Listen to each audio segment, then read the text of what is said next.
Valley Skycam showing another frigid setup here in the valley as we head into the deep overnight hours. As we take a look at our temperature out at Hector, we've fallen off to, well, remained at 5 below, I should say. Still 8 below in Moorhead. Wind not too bad from the northwest at 5 miles per hour. Feels like 16 below in Fargo. And here is a view at I-29 just off to the north and to the west of Grand Forks, and conditions there 4 below, feels like 16 below. So the wind not too bad. That cold air, though, has migrated all the way into the Gulf of Mexico in the southeastern United States, where we saw snow from North Florida through the Carolinas today. If you happen to be traveling down to Fargo, things will warm up, but it's still going to be well below average for many locations all the way south to the Gulf Coast states. The good news is if you are driving, not a lot in the way of precipitation between Fargo and Frisco. There is a storm system that is expected to intensify as we go through the next couple of days, impacting the weather in the southeast. For now, we have 0 in Valley City, 2 above, though, in Jamestown, and just changing to 4 below in Cavalier and Grand Forks. 12 below right now in a very chilly Badette, and 11 below for Bemidji this hour. Here's a look at the wind chill factor, and not too bad off to the west thanks to clouds and light winds, but wind chills even with light winds this evening, dipping down well colder than 20 below 0. So wind chill advisory for our eastern counties is still going to be wind chilly through the central Red River Valley as well as we go through the overnight.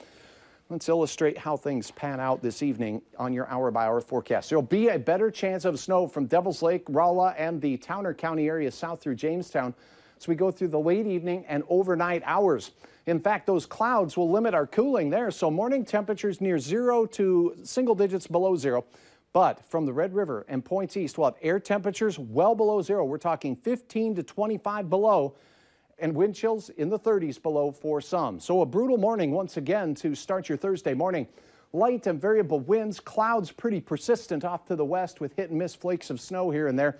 Not accumulating to too much, but certainly a half of an inch or so, not out of the question to create some slippery travel conditions. And cold conditions here in the valley will keep things slippery as well. So use caution driving. 18 below the actual air temperature in Fargo to start your day. Thanks to a few breaks in the clouds, light winds, we'll see temperatures climb to near 0 once again, but it will be a wind chilly Thursday afternoon. Temperatures in your hometown, 6 for Sisseton, 2 below in Langdon.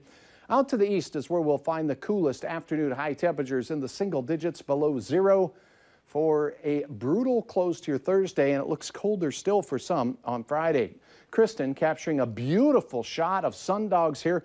Those ice crystals with their hexagonal shape, just reflecting that light off the back of those ice crystals and creating those bright effects on either side of the sun or moon. 12 below again on Friday, so another chilly one, but then a nice warming trend right through the weekend and into early next week. We will have 20s out there after some weekend light snow, nothing too big.